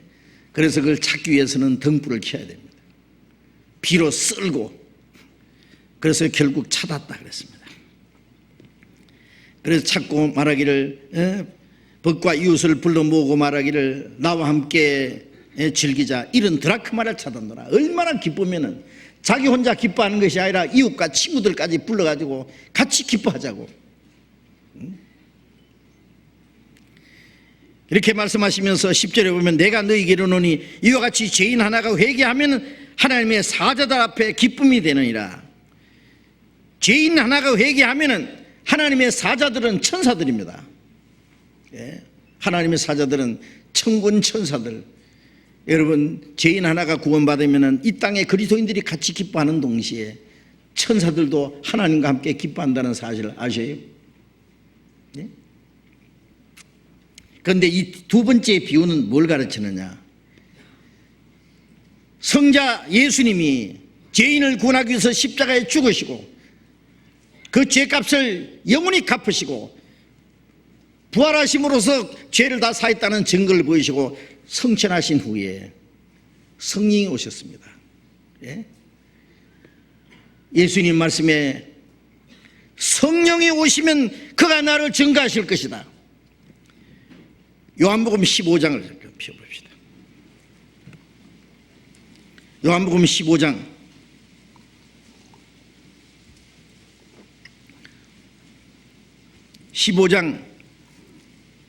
26절 27절을 제가 읽겠습니다. 내가 아버지께로 너희에게 보낼 보혜사 곧 아버지께로서 나오시는 진리의 성령이 오실 때에 그가 나를 증거하실 것이요 너희도 처음부터 나와 함께 있었으므로 증거하느니라. 성령, 예수님이 가시면 보내실 그 보혜사라는 말은 뭐예요? 하나님의 은혜를 지켜주고 하나님의 은혜를 전달해주고 하나님의 은혜를 믿게 해주고 깨닫게 해서 구원받게 해주는 역사를 하는 이 보혜사입니다. 예? 보혜사를 보낸다 그랬죠. 그 아버지께로 나오시는 진리의 성령이 오실 때 그가 나를 증거하실 것이요. 성령은 왜 오시느냐? 주님이 십자가에서 죽으시고 부활하심으로 이루어진 구원을 증거하기 위해서 오시는 거예요. 구약시대 아버지 하나님은 구원을 계획하셨고 약속하셨고 성자 예수님은 십자가 죽기까지 구원을 이루셨고 이제 성령은 오셔서 그 사실을 증거하는 겁니다. 성령이 어떻게 증거하느냐?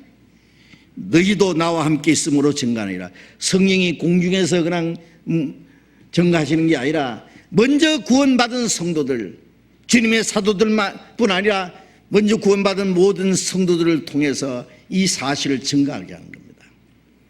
사도행전 1장 8절에 오직 성령이 너희에게 임하시면 너희가 권능을 받고 성령의 능력으로 땅 끝까지 내 증인이 되리라. 네? 성령이 구원받은 성도들을 통해서 이 복음을 증거하게 하는 겁니다. 여기 여자는 교회를 가리킵니다. 교회는 항상 여자로 나옵니다. 여성으로 나옵니다. 성령께서 이뤄진 죄인을 찾으시는데 먼저 구원받은 성도들 즉 성령으로 말미암아 연합된 그리스도인의 공동체가 교회잖아요. 그리스도의 몸된 교회를 통해서 교회가 헬리될 일은 뭐예요? 그리스도께서 이루신 사실을 증거해서 이뤄진 죄인들을 찾아 구원하는 겁니다. 그래서 사도행전 2장에 성령이 강림하신 후에 먼저 그 성령을 받은 120명 12사도와 함께 복음을 전했습니다. 그날 3,000명이 구원을 받았습니다. 그 다음에 또 증가하니까 막 5,000명이 구원받고 이 복음이 힘있게 전파되기 시작했습니다. 구원받은 사람들이 사도들의 가르침을 받고 순전한 마음으로 떡을 먹고 하나님을 찬미하고 주께서 구원받는 사람을 날마다 더하게 하시니라. 구원받은 사람을 통해서 복음이 증거되기, 그리고 이 복음이 증거됨으로 많은 영혼이 구원받게 하는 겁니다. 이제 예수님이 십자가에 죽으시고 그 보배는 피를 흘려서 비싼 대가를 지불해 주셨기 때문에 이뤄진 한 사람의 영혼이 하나님 보실 때 너무 귀중합니다.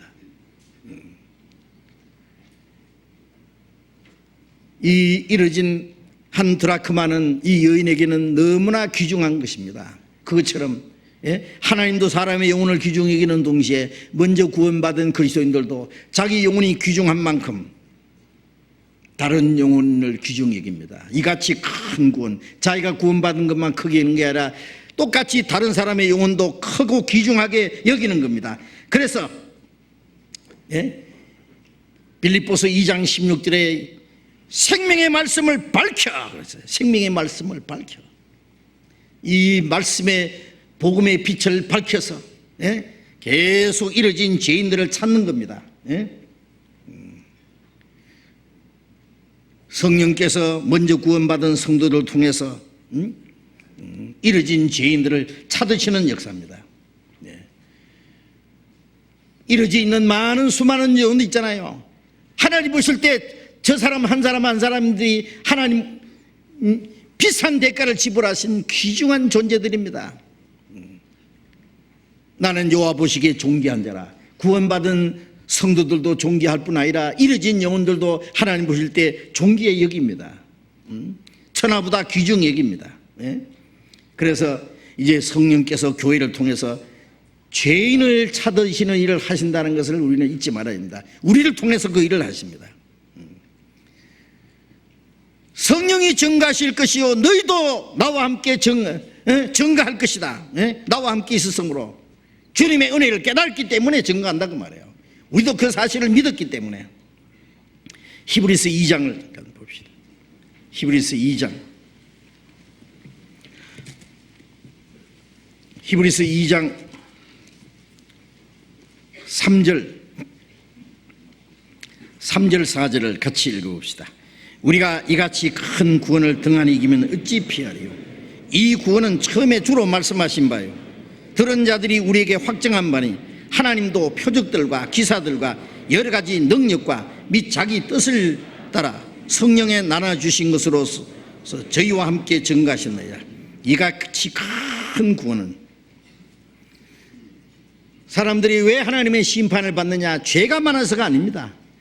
착한 일을 하지 않았기 때문에 멸망하는 것이 아니라 이같이 큰 구원을 등한히 여기기 때문에. 등한히 여긴다는 건 시시하게 여기는 거예요. 그까지 구원 그럽니다. 이 세상에 먹고 살기 바쁜데 뭐 죽은 후까지 생각해. 이 세상에 사는 것도 중요하지만 죽은 후에가 더 중요한데 그까지 거예요 그게. 이같이 큰 구원을 등한히 배척하지 않아도 가볍게 무관심하면 멸망한다고 말해요. 이 구원은 처음에 주님이 말씀하신 바요. 처음에 주님 말씀 들은 자들이 우리에게 확정한 바다. 주님이 말씀했고 복음 전함을 먼저 받은 사람들, 구원받은 사람들이 또 우리에게 확정한 바다. 하나님도 표적들과 기사들과 여러 가지 능력과 및 자기 뜻을 따라 성령에 나눠주신 것으로, 성령에 나눠주신 은혜로 저희와 함께 증가하시느니라. 성령께서 먼저 믿는 사람들과 함께 증가합니다. 함께. 그러니까 이 여자가 등불을 켜서 온 집을 썰며 구석구석 하던 이런 드라크마를 찾듯이 이제는 우리는 복음의 불을 밝혀서 온 세상 구석구석에 있는 이뤄진 영혼들을 우리가 찾는 거예요. 말씀의 등불을 켜고 썰고 그 중에 가장 귀한 게 뭡니까? 영혼들입니다. 그 영혼을 구원하기 위해서 우리가 그 수고를 하는 겁니다. 비록 그리스도께서 십자가에 죽으셔 구원의 역사를 이루셨어도 이 복음을 증거되지 않으면 누가 구원받겠습니까? 성령께서 역사하시는데 구원받은 성도들이 없으면 누구를 통해서 역사하시겠습니까? 하나님이 사람을 통해서 역사하십니다. 우리가 하나님의 능력이 없으면 우리는 아무것도 할 수 없고 하나님도 우리를 통하지 않고는 아무것도 하시지 않습니다.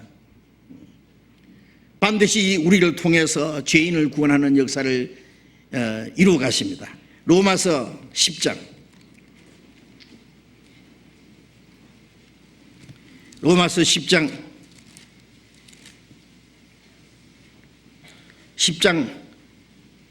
14절 그런즉 저희가 믿지 아니하느니 어찌 부르리요 듣지도 못하니 어찌 믿으리요 전파하는 자가 없이 어찌 들으리요 보내심을 받지 않았으면 어찌 전파리요. 여기에 듣지도 못하니 어찌 믿으리요. 믿으려면 들어야 됩니다. 전파하는 자가 없이 어찌 들으리요 보내심 받지 않았으면 어찌 전파리요. 예수님은 십자가에 죽어서 구원의 역사를 이루기 위해서 보내심 받았고 구원받은 사람은 이제 그 복음을 전하기 위해서 보내심을 받은 사람들입니다. 예? 보내심을 받지 않아서 어찌 전파려.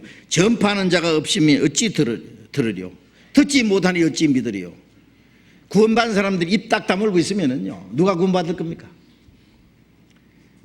내만 구원받으면 됐다. 내 가족들만 천국 가면 됐다. 주변에 있는 사람들 죄 많이 마음대로 구원받기 싫어하는데 아마 지옥 가도 싸다. 그리고 나하고 별로 상관없다. 내버려둬도 괜찮아요? 지난 주간에도 주일에도 말씀을 드렸잖아요. 잠언 24장에 너희는 사망으로 끌려가는 자를 구원치 않지 말라. 나는 그것을 알지 못하였나라 할지라도 심령을 감찰하시니까 어찌 알지 못하겠냐. 하나님 우리 영혼을 뚫어보시는데 상관이 없다고요? 나는 알지 못했다고? 예? 가인이 아우를 돌로 쳐 죽여놓고 하나님은 이 아우가 어디 있느냐 그랬는데 내가 지키는 자입니까? 내가 내 아우를 지키는 자입니까? 돌로 쳐 죽여놓고 모른 척해요. 우리는 죽이지는 않았어도 당할 영혼을 조금만 도와주면 구원받을 수 있는데 멸망하도록 내버려 두는 것이나 죽이는 거나 뭐가 다르냐고. 예? 내가 알지 못하였나이다 하고 핑계할 수 있어요? 왜 모릅니까? 예? 우리는 이제 이 복음을 전해야 됩니다. 믿음으로 구원받는데 믿음은 들음에서 나며 들음은 그리스도의 말씀으로 말미암기 때문에 우리가 구원받을 수 있는 말씀을 전해야 됩니다. 그래서 고린도전서 9장 19절 이하에 보면은 바울은 말했습니다. 내가 모든 사람이 자유하였으나 모든 사람이 종이 된 것은 아무쪼록 몇 사람을 구원코자 함이라. 유대인에게는 내가 유대인같이 된 것은 유대인을 얻고자 하며 율법 없는 자에게 율법 없는 자같이 된 것은 율법 없는 자를 구원하게 하며 율법 있는 자에게는 율법 있는 자같이 한 것은 율법 있는 자를 구원하게 하며 모든 사람에게 모든 모여야 된 것은 아무쪼록 몇 사람이라도 구원받게 하려 함이라. 우리가 스스로 사람들에게 자유했고 우리도 마음대로 살 자유가 있어요. 그러나 스스로 종이 되고 모든 사람들 그때 그 사람의 비위를 맞추고 그 사람들처럼 낮아지고 그 사람들을 위해서 수고하고 희생하고 하는 것은 아무쪼록 몇 사람이라도 구원받게 합니다. 더 많은 사람을 영혼을 얻고자 합니다. 우리는 사람의 영혼을 구원하기 위해서 우리는 우리의 수고를 아끼지 말아야 됩니다. 고린도전서 10장 33절에 바울 사도께서 말하기를 나와 같이 모든 사람을 기쁘게 하여 저에게 유익을 구하여 저희로 구원을 받게 하라 하며 구원받게 하라. 자기 유익을 구하지 말고 남의 유익을 구해서 자기를 기쁘게 안 하고 다른 사람을 기쁘게 해서 저희로 구원을 받게 하라.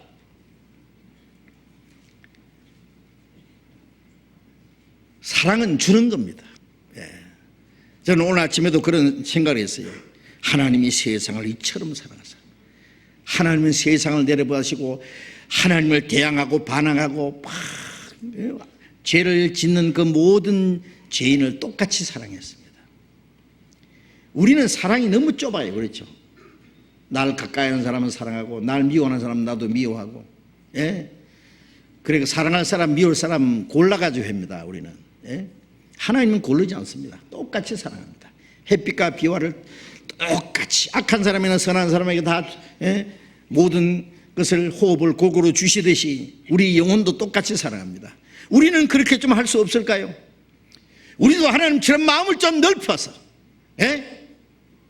하나님이 내려다보시듯이, 아니 우리 마음을 태평양 좀 넓게 해가지고 바다는 온갖 쓰레기를 받아들여서 그걸 정화시키는 것처럼 모든 사람을 받아들이면 안 되겠습니까? 네? 하나님이 세상을 사랑하는 것처럼 우리도 세상을 사랑하고, 하나님이 한 사람이 한 사람의 영혼을 기중이는 것처럼 우리도 그렇게 해야 되고, 구원받은 사람 한 사람 한 사람을 하나님이 기중이고 사랑하시는 것처럼 우리도 그렇게 해야 되는데, 사랑이라는 것은, 사랑은 자기 유익을 구치 아니하며 남의 유익을 구하는 겁니다. 자기를 위해서, 자기가 남을 위해서 모든 걸 주는 겁니다. 희생하는 겁니다. 시간도 주고 내 자유도 주고 내 물질도 주고, 예? 내가 누릴 것을 다른 사람을 누리는 겁니다. 다른 사람의 영혼이 구원받기 위해서, 다른 사람의 신앙을 돕기 위해서, 그걸 행하기 위해서 우리를 이 땅에 남겨두셨다는 사실을 우리는 잊지 말아야 되는데요. 그래서 성령은 죄인을 찾으시는 일을 하시되 먼저 구원받은 성도들, 즉 교회를 통해서 그 일을 하신다는 걸 우리가 알아야 됩니다. 누가복음 15장에 다시 돌아가 보겠습니다. 누가복음 15장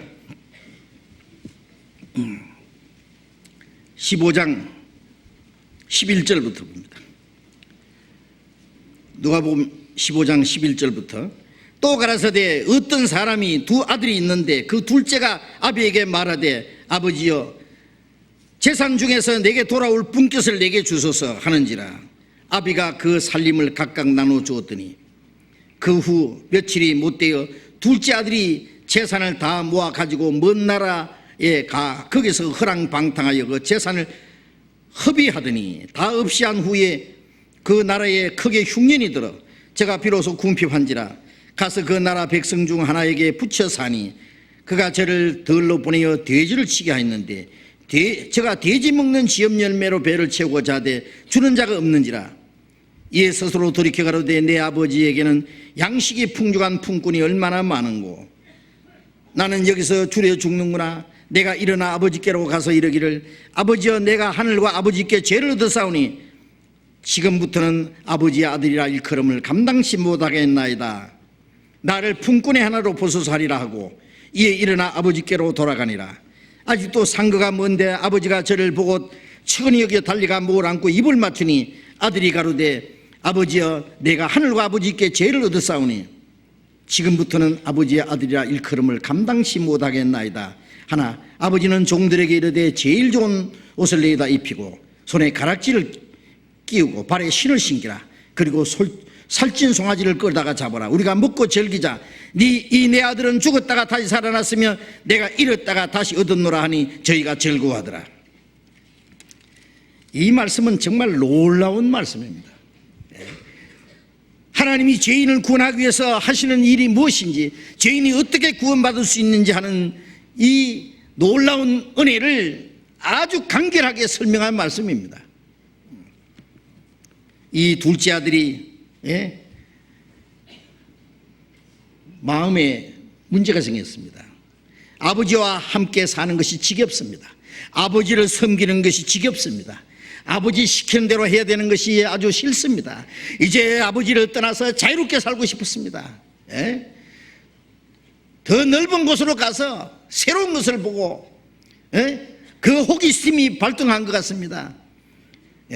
아버지 돌아가시기 전에 아버지 재산 좀 아버지 자기한테 돌아올 재산을 가져가서 그것도 마음대로 좀 쓰고 싶었습니다. 아버지한테 매일 졸라댔습니다. 아버지 돌아가시면 저한테 돌아올 재산이 있잖아요. 그거 미리 주시죠. 매일 졸라댑니다. 아버지가 할 수 없이 그래 좋다. 이 나쁜 놈 가져가!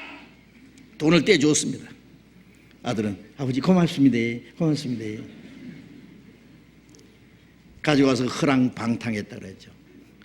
먹고 마시고 나쁜 여자 만나가지고 춤추고 노름하고, 예? 금방 다 까먹었죠. 허랑방탕하여 재산을 다 흡입했다. 다 없이한 후에 그의 나라에 흉년이 들어서 궁핍하게 됐다. 먹을 것이 없어. 돼지 치는 일을 했다 그 말이에요. 어떤 사람이 그 사람 돼지 치도랬는데 돼지가 먹는 지엽 열매라는 게 있어요. 그것도 먹을 수가 없다. 이제 굶어 죽게 됐습니다. 온몸에는 돼지 똥 냄새가 납니다. 예? 이제 빼빼 말라서 이제, 예? 배창자가 붙었습니다. 영양실조에 걸려서 이제 정신이 흐릿해집니다. 이대로 죽을 수는 없다. 나는 여기서 굶어 죽는구나. 내가 일어나 아버지께로 돌아가리라. 우리 아버지 집에는 먹을 것도 많고 재산도 많고 우리 아버지 집에 품꾼들도 있는데 품꾼들도 양식이 풍족하다. 그런데 나는 이게 뭐냐? 아버지를 배반하고, 예, 타락한 그 죄의 대가를 아주 톡톡히 이제 맛을 보는 겁니다. 내가 아버지께 돌아가리라. 이제도 죽을 수는 없다. 내가 아버지께 돌아가서 내가 아버지께 죄를 지었습니다. 그러니 나를 품꾼의 하나로 보소서. 아들 자격은 없고 이제 품꾼으로 여기달라고 해요. 그래서 용기를 내서 일어나 아버지께로 돌아갔다. 상가가 먼데 아직도 멀리 있는데 아버지가 먼저 보셨다고 했죠. 왜요? 아버지는 매일 아들 돌아오기만 기다려요. 동구 밖을 내다보면서 오늘은 안 돌아올까? 오늘도 안 오면 내일이나 올까? 예? 매일 돌아오기 기다립니다. 버린 자식이여 어서와 돌아와. 그런데 하루를 보니까 저쪽에 삐쩍 마른 거지가 하나 오는데 꾸정하고 오는데 걸음걸이가 자기하고 비슷한데 아버지가 먼저 보셨어요. 아버지가 저를 보고 측은히 여기 달려가 뭘 안고 입을 맞추니 이 장면 한번 생각해 보세요. 아버지가 달려갔습니다. 뭐시가 목을 안고 입을 맞췄습니다. 예? 얼싸안고, 예? 얼굴을 비벼대고, 예? 아버지는 너무너무 기뻐했습니다. 불쌍히겠습니다. 아들을 사랑하는 마음이 복받쳐 올랐습니다. 예? 그 죄 많은 아들, 타락한 아들, 예? 이제 죽지 않고 돌아온 것에 너무 감사해서, 예? 아들은 말했습니다. 아버지, 내가 하늘과 아버지께 죄를 얻었습니다. 이제 아버지 아들이라 감당치 못하겠습니다. 나를 품꾼 그러는데 막 품꾼이 보고 와락 잡아 먹여. 아버지가 그 아들 얘기했습니까? 죄 얘기했습니까? 야 이놈 앉아봐. 너 돈 다 갖다 까먹었어. 그 말 안 했습니다. 죄는 다 용서됐습니다. 네 죄를 기억지도 아니하리라 그랬잖아요. 하나님이. 빽빽한 구름에 사라진 같이, 안개가 사라진 것 같이 하나님이 기억에서 다 사라졌습니다. 더 이상 말하지 않습니다. 네? 우리 죄를 하나님이 따진다면 누가 하나님 앞에 설 수 있겠습니까? 탕자가 아버지 앞에 무슨 착한 일 있습니까? 아버지 선물 사갔습니까? 예? 병들었든지 더러운 모습을 그대로 가는 겁니다. 그대로. 회개라고 하는 것은 자기가 하나님을 떠나서 이루어진 것을 알고, 예? 멸망받을 운명에 있는 것을 알고, 예? 하나님께 돌아오는 겁니다. 그게 근본적인 회개입니다. 아버지가 저를 안아줬습니다. 입을 맞추고,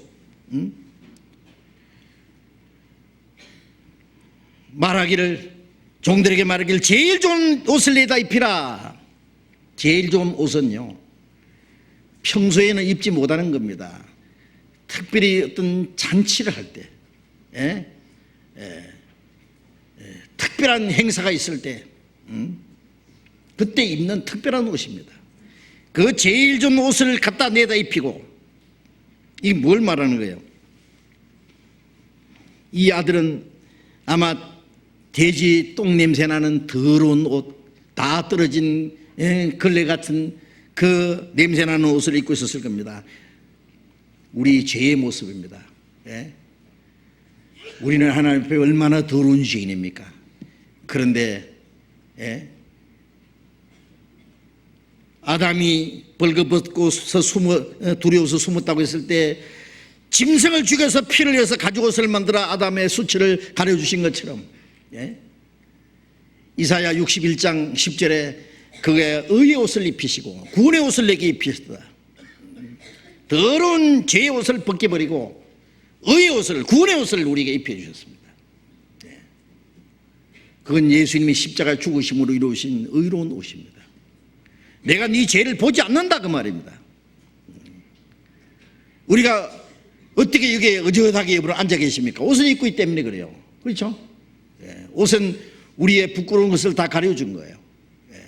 하나님 앞에 우리의 양심에 부끄러운 것, 우리 죄가 그대로 있으면 우리가 어떻게 하나님 앞에 서겠어요? 그런데 예수님이 십자가에 죽으시고 흘리신 피로 예수님이 구원의 옷을 우리에게 입혀주시고 의의 옷을 입혀주셨어요. 제일 좋은 옷을 내다 입히고 손에 가락지를 끼우고, 가락지는요 약혼 반지나 결혼 반지나 그것은 어떤 정표입니다. 너는 내 아들이야, 품꾼이라니 당치도 않은 소리, 너는 내 아들이야. 그 사랑의 정표입니다. 아들이라는 약속입니다. 우리를 하나님의 아들로 삼아주셨잖아요. 그렇죠? 아무 이유 없어요. 무조건적인 사랑이에요. 발에 신을 신기라 그랬죠. 발에 신을 신기는 이 신을 못 신고 오는 거예요. 신이 어디 있습니까? 맨발로 돌아왔어요. 신을 신기라. 에베소서 6장에 보면 복음에 예비한 것으로 신을 신고, 빌립보서 1장 27절에 보면 복음에 합당하게 생활하라. 복음에 예비한 것으로 신을 신고 이제는 아버지를 떠나지 마라 그 말이에요. 이 발을 가지고 각기 제 길로 갔는데 이제는 말씀에 합당하게 구원받은 사람답게 하나님의 자녀답게 살아라 그 말이에요. 이 돌아온 탕자가 또 아버지를 떠났다고 생각할 수 없습니다. 아마 그전보다도 더 잘 섬겼을 겁니다. 그렇죠?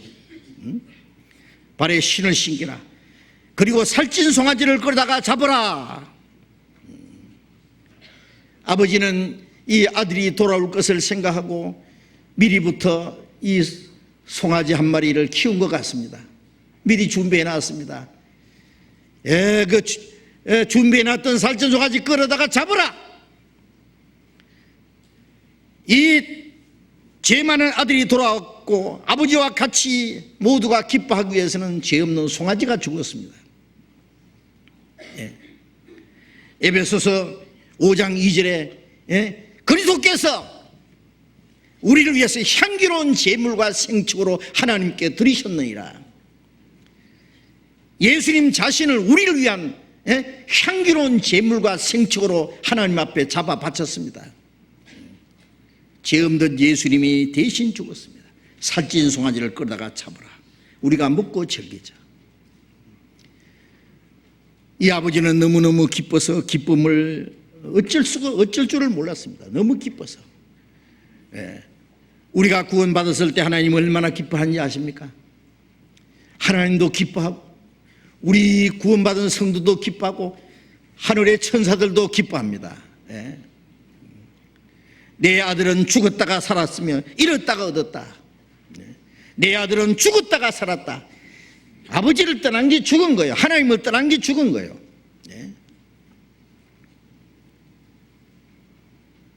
죄와 허물로 죽었던 너희를 살리셨도다. 에베소 2장 1절에 그랬죠. 아버지께 돌아온 것이 살아난 겁니다. 내 아들은 죽었다가 살았고 내가 잃었다가 다시 얻었노라. 이 내 아들이라고 했습니다. 내 아들이다. 죽었다가 살았다. 구원받은 건 죽었던 영혼이 살아난 거예요. 잃었던 영혼이 하나님의 품 속에 돌아온 겁니다. 이 세 번째 비유는 독생자 예수님이 십자가 죽어서 죄를 대속하시고 성령님이 오셔서 구원의 그리스도께서 이루신 사실을 증거하게 하시고 이제 성부 하나님은 죄인이 돌아오기를 기다리십니다. 하나님의 독생자가 우리를 대신해서 죽으시고 우리 죄를 대속하시고 성령으로 말미암아 이 복음이 전해지는 그 역사가 없었다면 어떻게 죄인들이 하나님께 돌아갈 수 있었겠습니까? 네? 이사야 1장 18절에 오라 우리가 서로 변론하자. 하나님 말씀하시기를 오라 우리가 변론하자. 너희 죄가 주홍 같을지라도 눈과 같이 질 것이요 진홍같이 붉을지라도 양털같이 희게 하리라. 오라고 말이에요. 오라. 예? 용서해 주려고 오라 그런 거예요. 오라고. 네 죄를 빽빽한 구름이 사라진 같이 네 죄를 안개가 사라진 같이 도말하였으니 내게로 돌아오라. 내가 너를 구속했습니다. 성부 하나님은 죄를 다 사해놓고 성신님에 의해서 이 복음이 온 세계 전파하게 놓고 매일같이 기다리십니다. 모든 사람을 향해서 손을 벌리고 기다리신다고 말해요. 만민을 향해서 내가 손을 벌려놓으라고 말씀하십니다. 우리는 이 그리스도께서 이루신 사실을 우리 가운데 역사하시는 성령의 능력을 좇아서 이 하나님의 그 크고 놀라운 사랑을 은혜를 증거해서 많은 사람으로 구원받게 해야 됩니다. 그래야만 하나님의 뜻이 이루어집니다. 그래야만 하나님이 기뻐하십니다. 그렇게 해야만 하나님 아버지께 영광이 됩니다. 우리가 이 거룩한 역사를 온전히 이루어야 됩니다. 우리가 평소에도 전도하고 하지만은 1년에 한 번씩 하는 이 큰 행사 하계 수양에는 많은 죄인들이 돌아오는, 아마 우리는 확실히는 모르지만은 수양회 한 번 할 때 아마 적어도 수백 명은 구원을 받을 겁니다. 틀림없이 그럴 겁니다. 많은 사람이 구원받을 겁니다. 아마 이번에도 구원받지 못한 사람이 아마 1000명 이상은 왔을 거예요. 구원받지 않은 분들이. 그 중에 얼마의 사람이 구원받은지 글쎄 몇 프로, 50%만 구원받으면 500명이고 80% 구원받으면 800명이고 100% 구원받으면 좋겠는데, 그래서 우리가 그 영혼들이 다 구원받게 하기 위해서 우리는 할 수 있는 최선을 다해서 하나님 아버지께 큰 기쁨과 영광을 돌려드려야 됩니다.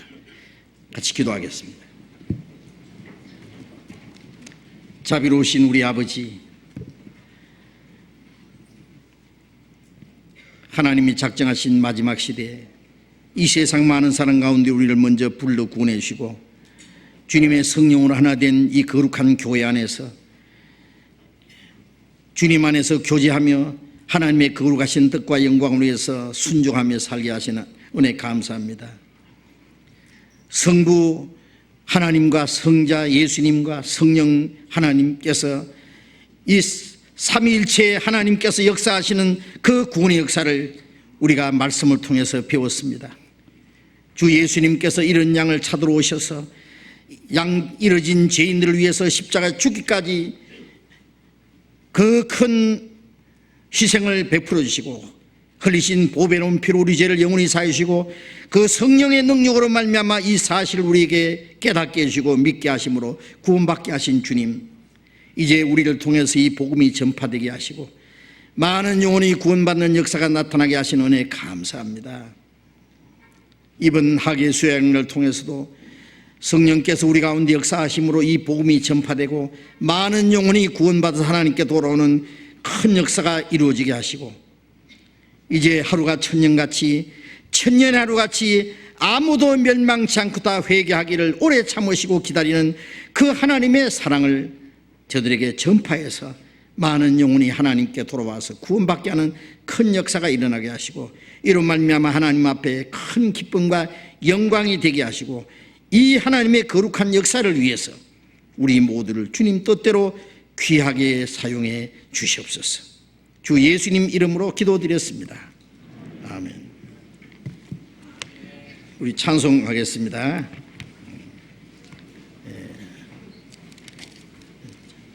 찬송가 275장을 하겠습니다.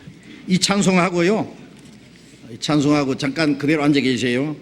이 하계 수양에 참석 홍보하는 영상이 준비되어 있습니다. 잠깐이니까요. 준비되어 있고, 그리고 우리 태국에서 오신 우리 목사님들 잠깐 인사를 그 자리에서 드리도록 하겠습니다. 찬송 부르고 하겠습니다.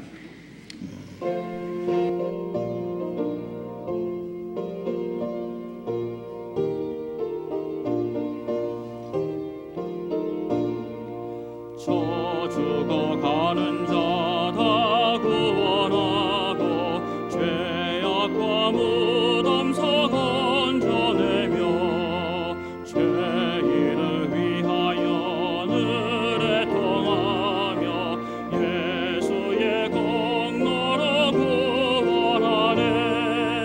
저 죽어가는 자 예수를 믿어 그의 힘이 받아 살겠네. 주 반대하는 자 불쌍히 여겨 사회게 할 때를 기다리네. 열심을 다하여 인도해보세. 예수를 믿으면 다 살겠네. 저 죽어가는 자 예수를 믿어 그의 힘이 받아 살겠네. 저 죽어가는 자 구원해내야 우리의 본분을 다하리니. 예수의 구원을 전파할 때에 그 크신 능력을 다 주시네. 저 죽어가는 자 예수를 믿어 그의 힘이 받아 살겠네.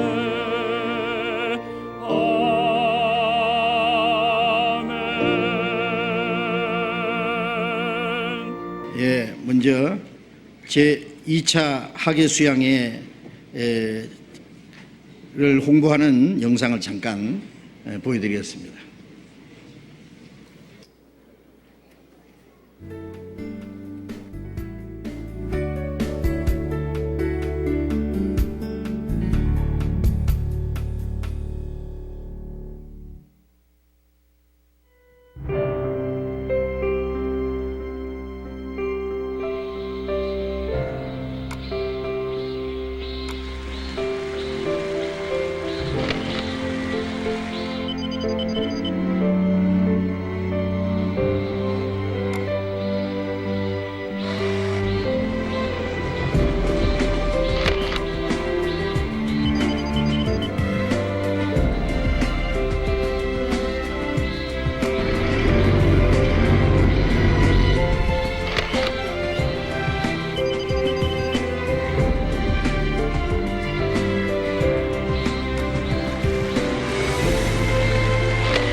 뜨거운 여름, 우리는 이 전쟁으로 하나가 되고 목숨을 함께하는 전우가 된다. 자기 돈으로 접수했지만 결코 편의를 누리지는 않을 것이다. 숨막히는 더위와 몰려오는 피곤에도 한박 웃음 머금을 것이다. 쉽게 받아들이진 않겠지만 결코 포기하지는 못할 것이다. 마음은 졸이겠지만 승리를 확신할 것이다. 마귀를 짓밟고 소리칠 것이다. 우리가 승리노라고.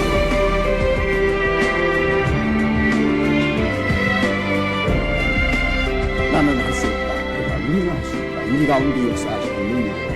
너희가 생각하고 계획하고 명령하면 이 몸은 온몸은 같이 일사불란하게 움직이잖아요. 이 몸 안에는 힘이 있어요. 왜 주님이 하나님이 우리와 같이 역사하시잖아요. 우리가 주님과 함께 역사하는 사람.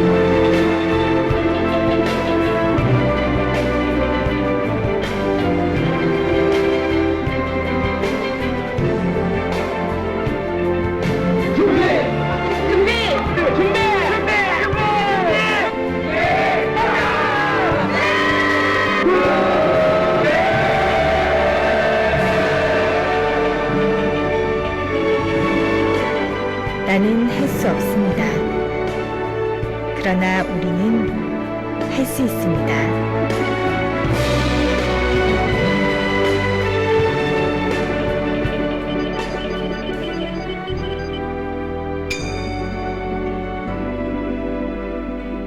우리가 꿈꾸는 기적.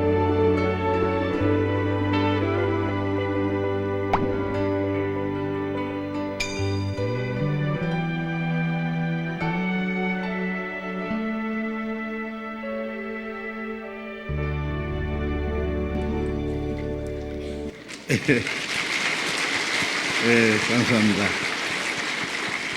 우리 태국에서 오신 목사님들 어디 계세요? 잠깐 목사님들 네 분하고 우리 사모님들 네 분 잠깐 일어나 보실랍니까? 어디? 저기 계세요? 이게 우리 태국에서 우리 함께 복음으로 안에서 교제하고 구원받은 목사님들, 사모님들 있습니다. 이분 지난 수양회 때 같이 참석하셨어요. 참석하시고 교제하셨는데 너무나 감사합니다. 예, 아주 주님 안에서 함께 교제하면서 앞으로 태국에서 복음 전해서 많은 사람이 구원받는 하나님의 역사가 이 목사님 통해서 일어나려고 생각합니다. 다시 한번 박수.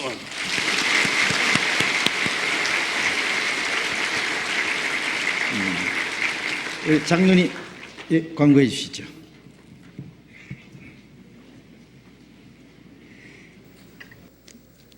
광고 말씀드리겠습니다. 오늘 오후 5시까지 인터넷으로 학예 수양에 접수하고요. 그리고 지금 내려가시면 본당 1층 서적밥 로비에서도 접수합니다. 마지막으로 서울에서 접수하게 되겠습니다. 그리고 2차 학예 수양의 추가 접수자는 수양의 현장에서 개인별로 명찰을 받으셔야 됩니다. 요거 조금 좀 복잡하지만 제가 설명을 좀 드리겠습니다. 각자 출발하시는 분들은 어디 천안으로 가시지 마시고 정안휴게소가 이제 환승 정거장이 됩니다. 그러니까 정안휴게소에서 내리시면 거기에서 수양관으로 가는 버스를 저희가 항상 가능할 수 있도록 배려를 했습니다. 그래서 그냥 출발하시는 분들은 그냥 천안으로 나가지 마시고 정안휴게소가 그게 버스 정거장도 되고 또 환승 정거장도 되니까 그 자리에서 내리시면 수양관에서 차를 가지고 가서 모시고 수양관으로 가게 되겠습니다. 차가 없으면 수양관으로 전화하시면 됩니다. 요거 굉장히 중요하시니까요. 좀 참조하시기 바랍니다. 그리고 신여분 수양관에서 모두 가 있기 때문에 수요일부터 토요일까지 신여분 휴무합니다. 그리고 수요일 집회는 중고등부 수양회 집회로 대체하게 됩니다. 학예 수양회 봉사 책임자 모임을 오늘 오후 2시 1층 봉사회실에서 하게 되겠습니다. 수양관의 저녁 날씨가 쌀쌀하니까 긴팔, 옷, 침구 등을 준비하셔서 참석해 주시기 바랍니다.